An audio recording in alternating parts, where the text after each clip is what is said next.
3 ಉಪಚುನಾವಣೆಗಳನ್ನು ಗೆದ್ದಿದ್ದೀವಿ. ಸಂಡೂರಿನಲ್ಲಿ ತುಕಾರಾಂ ಗೆದ್ದಿದ್ರು. ಇದೊಂದು ಕ್ಷೇತ್ರ ನಾವು ಗೆದ್ದಿದ್ದು. ಶಿಗ್ಗಾಂವ್, ಚನ್ನಪಟ್ಟಣ ನಾವು ಗೆದ್ದಿರಲಿಲ್ಲ. ಅಲ್ಲಿ ಗೆದ್ದಿದ್ದವರು ಯಾರು? ಮಿಸ್ಟರ್ ಕುಮಾರಸ್ವಾಮಿ, ಈಗ ಕೇಂದ್ರದ ಸಚಿವ. ಅವ್ರ ಮಗನ್ನೇ ಕ್ಯಾಂಡಿಡೇಟ್ ಮಾಡಿದ್ರು. ಶಿಗ್ಗಾಂವ್ನಲ್ಲಿ ಗೆದ್ದಿದ್ದವರು ಯಾರು? ಬಸವರಾಜ ಬೊಮ್ಮಾಯಿ. ಅವ್ರ ಮಗನ್ನೇ ಕ್ಯಾಂಡಿಡೇಟ್ ಮಾಡಿದ್ರು. ನೂರಾರು ಕೋಟಿ ರೂಪಾಯಿಗಳನ್ನು ಖರ್ಚು ಮಾಡಿದ್ರು. ಆದರೆ ಚನ್ನಪಟ್ಟಣದ ಜನ, ಶಿಗ್ಗಾಂವ್ನ ಜನ ಅವರನ್ನು ತಿರಸ್ಕಾರ ಮಾಡಿ ಅವರು ಗೆದ್ದಿದ್ದಂತ ಕ್ಷೇತ್ರಗಳಲ್ಲಿ ನಮ್ಮ ಅಭ್ಯರ್ಥಿಗಳನ್ನು ಗೆಲ್ಲಿಸಿದ್ರು. ಚನ್ನಪಟ್ಟಣದಲ್ಲಿ ಯೋಗೇಶ್ವರ್, ಅಫ್ಕೋರ್ಸ್ ಡಿ.ಕೆ. ಶಿವಕುಮಾರ್ ಮತ್ತು ಅವರ ತಮ್ಮ ಸುರೇಶ್ ಅವರ ಶ್ರಮನೂ ಕೂಡ ಇದೆ. ನಮ್ಮ ಕಾರ್ಯಕರ್ತರ ಶ್ರಮ ಇದೆ. ಶಿಗ್ಗಾಂವ್ನಲ್ಲಿ 25 ವರ್ಷಗಳಿಂದ ನಾವು ಗೆಲ್ಲಕ್ಕಾಗಿರಲಿಲ್ಲ. 25 ವರ್ಷಗಳಿಂದ ನಾವು ಗೆಲ್ಲಕ್ಕಾಗಿರಲಿಲ್ಲ. ಅಲ್ಲೂ ಕೂಡ ಗೆದ್ದು ಈಗಲಾದರೂ ಬಿಜೆಪಿಯವರಿಗೆ ಹೇಳ್ತೀನಿ, ನಾನು ಜೆಡಿಎಸ್ನವರಿಗೆ ಹೇಳ್ತೀನಿ, ಜನರ ಮನಸ್ಸನ್ನ, ಜನರ ಆಲೋಚನೆಯನ್ನ ಅರ್ಥ ಮಾಡ್ಕೋಬೇಕು ಅಂತೇಳಿ ನಿಮ್ಗೆ ಹೇಳಲಿಕ್ಕೆ ಬಯಸ್ತಾ ಇದ್ದೇನೆ. ಇನ್ನು ಮುಂದೆ ಯಾರು ಕೂಡ ಸುಳ್ಳು ಹೇಳೋದು ಬಿಡಿ,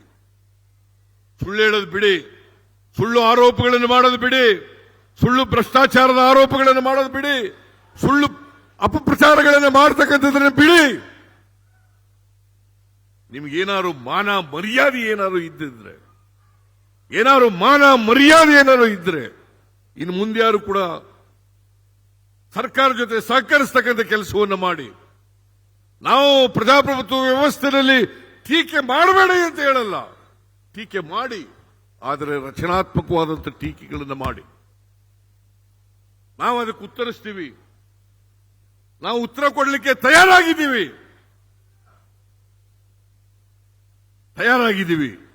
ಸುಳ್ಳು ಆರೋಪಗಳನ್ನು ಮಾಡೋದು, ಅಪಪ್ರಚಾರಗಳನ್ನು ಮಾಡೋದು,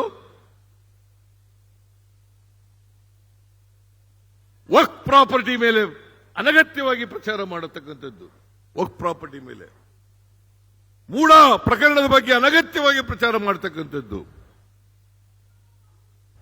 ವಾಲ್ಮೀಕಿ ಅಭಿವೃದ್ಧಿ ನಿಗಮದಲ್ಲಿ ಭ್ರಷ್ಟಾಚಾರ ಆಗಿದೆ, ಅದಕ್ಕೆ ಮುಖ್ಯಮಂತ್ರಿ ಕಾರಣ ಅಂತಕ್ಕಂಥದ್ದು, ಇವೆಲ್ಲ ಸುಳ್ಳು ಆರೋಪಗಳನ್ನು ಮಾಡೋದು ನಿಲ್ಲಿಸಿ.